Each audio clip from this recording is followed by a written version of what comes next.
अस्सलामुअलैकुम। नॉवेलिक्स ऑफिशियल में खुश आमदीद। आज जो हम नावल रीड करेंगे उसका नाम है आबनूस, जो कि मिर्हा कंवल ने लिखा है। तो चलो स्टार्ट करते हैं बग़ैर किसी देर के। मेरा नाम अनाइज़ा है। मेरी पैदाइश के 2 साल बाद ही मेरी माँ खल के हकीकी से जा मिली। मेरे पास इस दुनिया में सिर्फ़ एक ही रिश्ता है और वो है मेरे पापा मूसा अंसारी। मेरे मुताबिक दुनिया में शायद ही कोई बाप अपनी बेटी से इस कदर प्यार करता हो। इन्होंने मुझे माँ और बाप दोनों के ही प्यार से नवाजा। कहा जाए तो मेरे पापा मेरे आइडियल हैं, मगर आज यूं अचानक मेरे पापा ने मुझे खुद से बहुत दूर कर दिया। इन्होंने कहा कि वो आज से 21 साल पहले का किया हुआ वादा निभा रहे हैं कि मेरी पैदाइश पर इनके दोस्त ने मुझे अपने बेटे के लिए मांगा तो पापा ने वादा किया, वक्त आने पर मेरी बेटी तुम्हारे बेटे की दुल्हन बनेगी।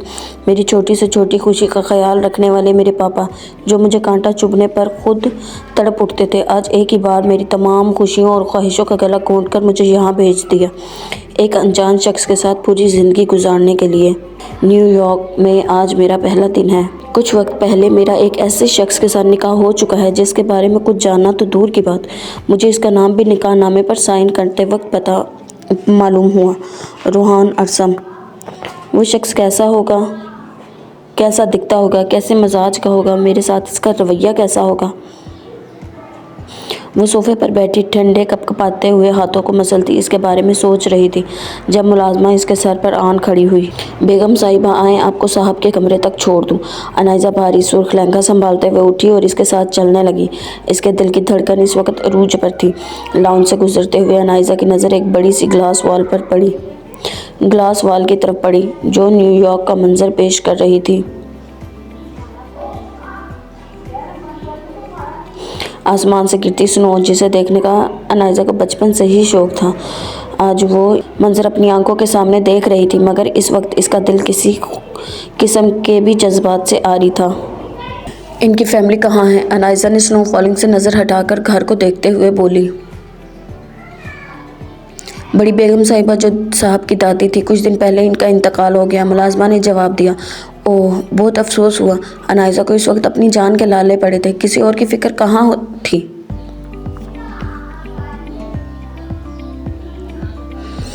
और बाकी फैमिली? सीढ़ियाँ चढ़ते हुए इसने सरसरी तौर पर पूछा। ये रहा साहब का कमरा। वो इसकी बात का जवाब दिए बगैर वापस मुड़ गई। ये बात अनाइज़ा को कुछ अजीब लगी। अनाइज़ा ने अपना रुख कमरे की तरफ किया। वो नहीं जानती थी वो शख्स इस वक्त कमरे में मौजूद है या नहीं। अंदर जाने के ख्याल से इसकी हथेलियाँ भीगने लगी। एक लंबा सांस खारिज करते हुए इसने दरवाजे का हैंडल घुमाया और एक आवाज़ के साथ दरवाज़ा खुलता चला गया। इसने कमरे के अंदर कदम रखा। इतना सादा कमरा इसने शायद पहली बार देखा था। सफ़ेद बेडशीट, ग्लास वॉल के साथ लटकते सफ़ेद पर्दे। फर्नीचर में यहाँ सिर्फ 3 ही चीज़ें थी, बेड, सोफ़ा और वार्डरोब। ओ मेरे खुदाया, ना जाने ये शख्स कैसा होगा। एक डर के साथ अनाइज़ा ने अपना दूसरा कदम अंदर रखा। अब वह दरवाज़ा बंद करके कमरे का मज़ीद जायज़ा लेने लगी जब सोफ़े के पीछे से इसे कुछ आहट सुनाई दी। वो बेआवाज़ कदमों से सोफ़े की जानिब बढ़ी, लेकिन और सामने का मंजर देखकर इसका दिल दहक कर रह गया। एक लड़का जो अपने घुटनों में चेहरा छुपाए यूं डर रहा था जैसे कबूतर का बच्चा बिल्ली के डर से आंखें मूंदे बैठा हो। क्या यही वो शख्स है जिसके साथ मेरा निकाह हुआ है? एक सवाल जो अनाइज़ा ने खुद से किया। कौन है आप? अनाइज़ा ने इसे मुखातिब करने की नाकाम कोशिश की। वो मज़ीद अपना चेहरा घुटनों में छुपाने लगा। इसकी दबी दबी सिसकियों की आवाज़ अनाइज़ा की समात में पड़ी। कन्फर्म कर सके यही वो शख्स है जिसके साथ निकाह हुआ है? रोहान ने डरते डरते अपना चेहरा घुटनों से ऊपर उठाया। खूबसूरती की एक ऐसी मिसाल जिसे देखकर अनाइज़ा की आंखें खुली की खुली रह गईं। माथे पर गिरते सुनहरी बाल, ऐसी सब्ज़ आंखें के जिनकी खूबसूरती बयान ना की जा सके।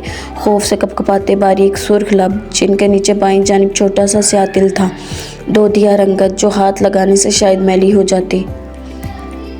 प्लीज़ मुझसे दूर रहो, मेरे करीब मत आना। अनाइज़ा से इस तरह खौफ खा रहा था जैसे इंसान नहीं एक चुड़ैल हो। अनाइज़ा इसे देखकर परेशान होने लगी। आखिर ऐसा कैसे हो सकता है? करीबन 26 साल का एक जवान लड़का इस तरह से कैसे डर सकता है? रोहान, इसने एक बार फिर इसे मुखातिब किया। नहीं, प्लीज़ पास मत आना, वह किसी बच्चे की तरह हिचकियों से रोने लगा। हैरत ज़दा होकर अनाइज़ा एक एक कदम इससे पीछे हटाने लगी। जब वो बेड की साइड टेबल से टकराई, इसकी नज़र टेबल पर पड़ी जहाँ एक मेडिकल फ़ाइल थी। अनाइज़ा ने कपकपाते हाथों से फ़ाइल उठाकर खोली कि इसकी नज़र एक जगह आकर ठहर गई। ह्यूमन फोबिया, ये एक ऐसी बीमारी है जिसमें मरीज़ इंसानों से ही डरता है, इनके वजूद से खौफ खाता है, इनसे दूर भागना चाहता है और अकेला रहना पसंद करता है। अनाइज़ा के हाथ से फ़ाइल गिरी। वो बेड से टेक लगाए ज़मीन पर बैठी। क्यों पापा, आखिर क्यों किया आपने मेरे साथ ऐसा? इसके ख्वाब इसकी आंखों से बहने लगे। अब कमरे में एक नहीं 2 लोग रो रहे थे। इसको ये तो मालूम था कि इसका निकाह अनाइज़ा नाम की लड़की के साथ हुआ है, मगर इसने यह निकाह अपनी मर्ज़ी से नहीं किया। रोहान की दादो दुर्दाना बेगम, जो रोहान के करीब थी, इसका ख्याल रखती थी। रोहान इनसे खौफज़दा नहीं होता था। एक इसकी दादो ही तो थी इसकी दुनिया, जो इसे छोड़कर जा चुकी थी। इन्होंने मरने से पहले रोहान से वादा लिया कि वो पाकिस्तान से आने वाली अनाइज़ा नाम की लड़की के साथ निकाह करेगा। रोहान के लाख इनकार के बावजूद भी दुर्दाना ने इसे राज़ी कर लिया। अपना काम पूरा करने के बाद इसकी ज़िंदगी की मोहलत ख़त्म हो गई और रोहान अकेला रह गया। आज दुर्दाना बेगम को दुनिया से रुखसत हुए 1 हफ़्ता हो चुका था और इस 7 दिनों के दौरान रोहान डर के मारे अपने कमरे से बाहर निकला नहीं था। वो ना तो ढंग से कुछ खा रहा था और ना ही अपना ख्याल रख रहा था। तब से इसकी ज़बान से बस एक ही लफ्ज़ अदा हो रहा था, दादो। अब भी वो रोते रोते दादो दादो कह रहा था। अनाइज़ा ने इसकी तरफ हक़ारत भरी नज़रों से देखा। पता नहीं मेरे किस गुनाह की सज़ा हो तुम, अनाइज़ा ने रोहान की तरफ देखते हुए कांच ऊंची आवाज़ से कहा।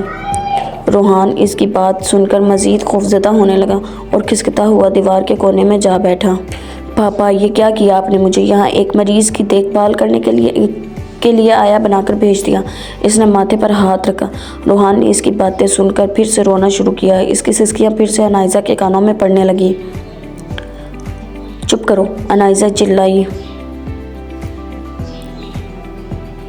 रोहान की सिसकी इसके मुंह में ही रह गई। खौफ से वो कांपने लगा। इसके सुर्ख होंठों का निचला लब होंठों की कपकपाहट के साथ कपकपा रहा था। अगर वो एक मरीज़ ना होता तो अनाइज़ा अपनी किस्मत पर रश्क कर। गुस्से के साथ वो उठी और वार्डरोब खोले, एक सादा सा सूट निकाला और वॉशरूम घुस गई। रोहान ने धुंधलाती आंखों से इसे वॉशरूम जाते देखा और अपनी आंखें साफ की। करीबन 15 मिनट बाद वो टॉवल से बाल खुश्क करती निकली और रोहान को वहीं बैठा पाया। उठो, बेड पर सो जाओ, वो तल्ख लहजे से बोली। वो मासूम जो वैसे ही इससे डर रहा था, इसके गुस्से से मज़ीद खौफ खाने लगा। रोहान जानता था इसे अनाइज़ा के साथ बेड शेयर करना पड़ेगा। इस डर से इसने अनाइज़ा की एक ना सुनते हुए अपने घुटनों में चेहरा छुपाया। तुम्हें एक बार में मेरी बात समझ नहीं आती? वो चिल्लाई। रोहान की हालत बिगड़ रही थी। वो चेहरा छुपाए बैठा था। अनाइज़ा ने टॉवल एक साइड रखा और तेज़ कदमों से इसकी तरफ आई। अभी और इसी वक्त उठो यहाँ से, वो मुसलसल चिल्ला रही थी। रोहान की तरफ से कोई रद्द अमल ना पाकर अनाइज़ा ने इसे कंधे से पकड़कर झंझोड़ा। एकदम से रोहान ने चेहरा ऊपर किया। अनाइज़ा को धक्का देकर कमरे से बाहर निकल गया। अनाइज़ा का माथा दीवार के साथ लगा। वो अपना सर पकड़ते हुए वहीं बैठ गई। मुलाजमा ने रोहान को बाहर के गेट की तरफ भागते हुए देखा तो फ़ौरन इसके पीछे भाग गई। रोहान बाबा, रुक जाएं, इसने आवाज़ लगाई, मगर रोहान किसी की आवाज़ सुनने वाला ना था। वो हाँफता हुआ गेट खोलकर बाहर निकल गया। इस वक्त भी स्नो फॉलिंग हो रही थी। मुलाजमा रोहान के लिए परेशान हुई। मुलाजमा वॉचमैन, जो इसका शौहर था, के करीब के रूम में इसके सर पर आन खड़ी हुई। तुम सो मर लो शफीक, और रोहान बाबा बाहर निकल गए हैं। पता है ना कितना घना जंगल है बाहर। वो इसके पास खड़ी यूं चिल्लाई कि शफीक हड़बड़ा कर उठा। क्या हुआ अकीला, क्यों नींद खराब कर रही हो? रोहान बाबा भाग गए हैं जंगल की तरफ, जल्दी उठो, ढूंढो इन्हें, अकीला परेशानी से बोली। क्या रोहान बाबा घर से बाहर निकल गए? अल्लाह खैर करे। अब तो दुर्दाना बेगम भी नहीं है जो इन्हें लाड प्यार से समझाकर वापस ले आती थी। रोहान बाबा मेरी बात कैसे मानेंगे? तुम्हें तो पता है ना कितना डरते हैं वो सबसे। शफीक ये बात बड़ी परेशानी की है। अब हम क्या करेंगे? हमने इन्हें ढूंढ भी लिया तो वो कभी हमारे साथ नहीं आएंगे। अकीला परेशान हुई। तुम ऐसा करो, बेगम साहिबा को बुला कर लाओ, इन्हें वापस लेकर आएंगी। हाँ ये ठीक है, मैं अभी बुला कर लाती हूँ। शफीक के कहने पर अकीला अंदर की तरफ भागी। अनाइज़ा अपने माथे पर बैंडेज लगा रही थी जब अकीला तेज़ी से कमरे में दाखिल हुई। बेगम साहिबा, रूहान बाबा जंगल की तरफ भाग गए हैं। तो अनाइज़ा लापरवाही से बोली। अकीला इसकी बात पर हैरान हुई। तो आप हमारे साथ चलें, इन्हें ढूंढ कर वापस घर लाएं।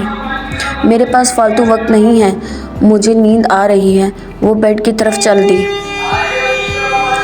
अकीला मुंह खोले इसे देखने लगी। जाते हुए दरवाज़ा बंद कर देना, अनाइज़ा ने कंफर्टर ऊपर लेते हुए कहा।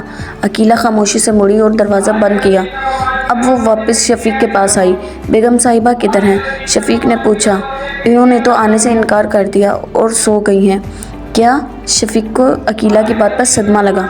अकीला, चलो हमें रूहान बाबा को ढूंढकर कैसे भी घर लेकर आना होगा। हाँ अल्लाह सब खैर करे, बस रूहान बाबा हमारी बात मान जाएं। वो दोनों खैरियत की दुआ करते हुए गेट से बाहर निकल गए। रूहान बाबा, रूहान बाबा, वो पिछले 1 घंटे से बर्फ़ पर चलते हुए इसे आवाज़ें लगाते हुए ढूंढ रहे थे, मगर रूहान कहीं भी दिखाई नहीं दे रहा था। रूहान बाबा किधर हो आप? अल्लाह के लिए सामने आ जाए, घर चलते हैं, अकीला ऊंची आवाज़ से चिल्लाई। रात के 10 बजे का वक्त था और वो दोनों हाथों में टार्च लिए इसे ढूंढने की कोशिश में लगे थे। इस वक्त अगर रूहान मिल जाता तो ये मौजज़ा ही होता। जंगल में जानवर ना होने की वजह से इन्हें किसी किस्म का डर नहीं था। अनाइज़ा 1 घंटे से सोने की कोशिश कर रही थी मगर इसे नींद नहीं आ रही थी। इसकी अज़दवाजी ज़िंदगी इस तरह की होगी इसने कभी सोचा नहीं था। इसने अपने शौहर के बारे में क्या क्या ख्वाब देख रखे थे। रूहान खूबसूरत तो बेहद था मगर अनाइज़ा के सामने इसकी खूबसूरती के आगे इसकी बीमारी भारी पड़ गई। इसने लैंप ऑन करके घड़ी को देखा जो रात के 11 बजा रही थी। इसे रूहान का ख्याल आया कि ना जाने वो इतनी रात गए कहाँ होगा। फिर अपने ज़हन को झटकते हुए फिर से कंफर्टर ऊपर ओढ़े लेट गए। 10 मिनट तक लेटे रहने के बाद भी इसके ज़हन से रूहान का ख्याल ना गया। इसके सामने रूहान की रोती हुई सब्ज़ आंखों का मंजर आने लगा। उफ, क्या मुसीबत है। वो चिढ़ती हुई बिस्तर से उठी और ग्लास वॉल की तरफ आई। सफ़ेद पर्दे हटाकर देखा तो स्नोफॉलिंग हो रही थी। इतनी ठंड देखकर अनाइज़ा को कपकपी तारी हुई। इतनी ठंड रूहान कैसे बर्दाश्त कर रहा होगा। इसने तो कोट भी नहीं पहना, इसने दिल में कहा। वो मुड़ी और वार्डरोब से 2 ओवरकोट उठाए, एक खुद पहना और दूसरा रूहान के लिए। एक हाथ में कोट और दूसरे हाथ में टार्च पकड़े वो कमरे से बाहर निकली। इसने आसपास मुलाजमा को देखा जो कहीं नज़र नहीं आई। इससे अनाइज़ा को मालूम हो चुका था वो रूहान को ढूंढने के लिए गई हुई है। घर के अंदरूनी दरवाजे से बाहर निकलते ही ठंड ने इसे अपने घेरे में लिया। वो कपकपाती हुई गेट की तरफ भागी। गेट से निकलते ही दाई जानिब घने जंगल को पाया। एक पल के लिए तो वो खौफजदा हुई, फिर हिम्मत करती हुई जंगल में दाखिल हुई। टार्च को दाएं बाएं फेरती इसे ढूंढने लगी। रूहान, इसने आवाज़ लगाई। जंगल में मुकम्मल खामोशी थी। अनाइज़ा का दिल धक धक कर रहा था। एक तो वो जंगल में पहली बार दाखिल हुई थी, दूसरा इतनी रात में तो इसने कभी सोचा भी नहीं था। रूहान बाबा। अनाइज़ा को अकीला की आवाज़ आई। मुलाजमा। अनाइज़ा ने इसे पुकारा क्योंकि वो इसका नाम नहीं जानती थी। वो आज ही तो यहाँ आई। अकीला इसकी आवाज़ सुनकर इसकी तरफ बढ़ने लगी। अनाइज़ा भी इसकी तरफ चलने लगी लेकिन जहाँ से अकीला की आवाज़ आई थी। अचानक अनाइज़ा किसी चीज़ से टकराई और बर्फ़ से भरी ज़मीन पर गिरी। इसने टार्च इस चीज़ की तरफ घुमाई। रूहान, बेसाख्ता इसके मुंह से निकला। रूहान आधा बर्फ़ में आधा बर्फ़ से बाहर बेहोश पड़ा था। इसके जिस्म ऐसे था जैसे मुर्दा हो। मुलाजमा जल्दी यहाँ आओ, रूहान मिल गया है। अनाइज़ा ने आवाज़ लगाई। अकीला भी शफीक को आवाज़ें लगाती इसकी तरफ भागी। अनाइज़ा रूहान के ऊपर से बर्फ़ हटा रही थी जब अकीला वहाँ पहुँची। या अल्लाह रहम, बेसाख्ता अकीला के मुंह से निकला। वो भागती हुई रूहान के पास आई। रूहान बाबा। वो इसका चेहरा थपथपाती हुई रोने लगी। इसे यूं रोता देखकर अनाइज़ा हैरान हुई कि एक मुलाजमा होकर इसे रूहान की इतनी फ़िक्र कैसे। शफीक पहुंचा और रूहान की हालत देखकर परेशान हुआ। तुम रूहान को उठाओ, मैं इसे कोट पहनाती हूँ, अनाइज़ा बोली।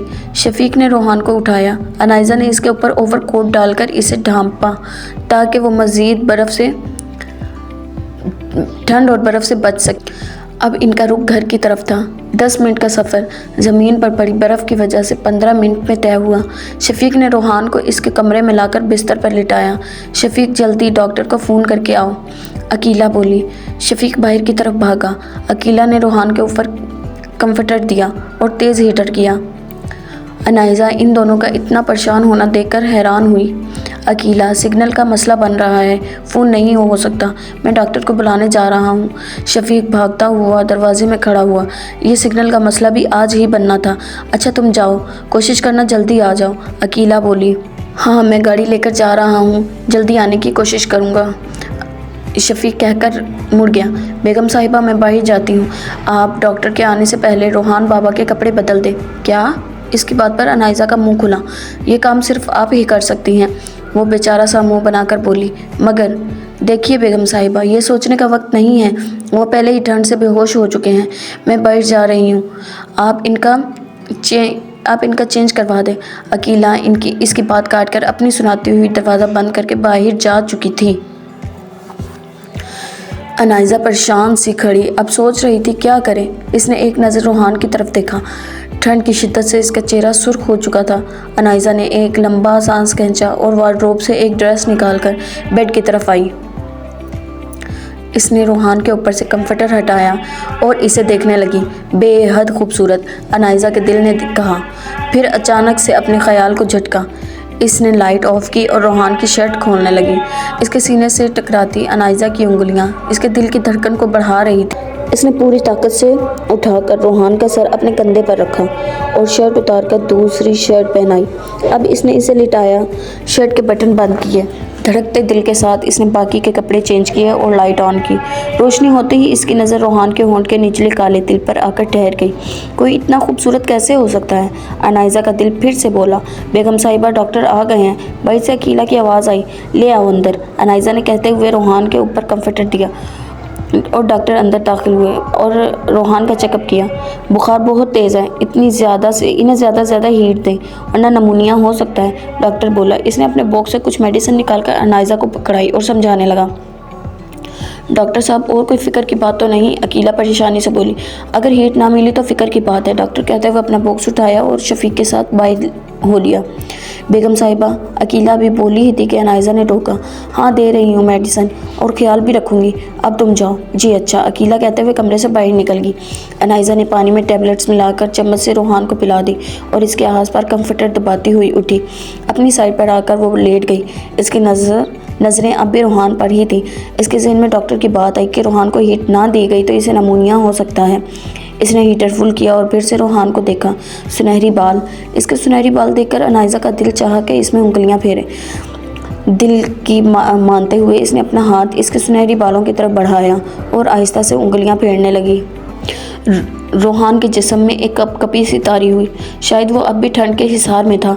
अनाइज़ा खिसककर इसके करीब हुई और इसे अपने हिसार में लिया।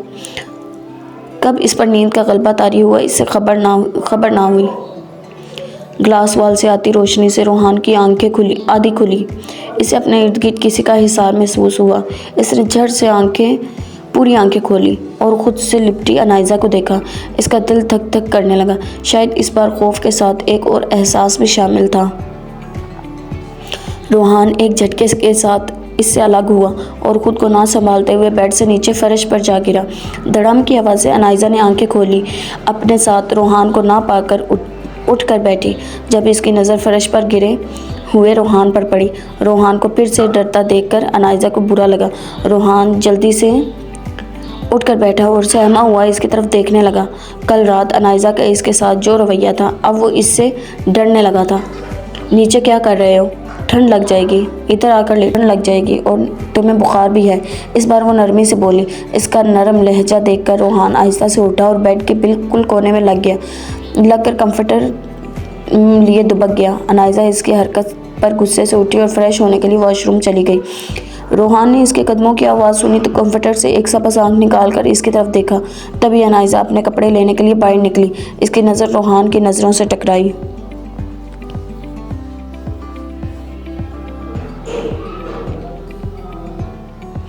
इसने जल्दी से अपना चेहरा कंप्यूटर में छुपाया और दोबारा ऐसी हरकत करने से तौबा कर ली। इसके डरने की वजह से अनाइज़ा को गुस्सा आ रहा था। वार्डरोब से कपड़े निकालती वो वापस वॉशरूम चली गई। जी जनाब, जारी है ये। इसका दूसरा पार्ट लेकर जल्द हाजिर होंगे।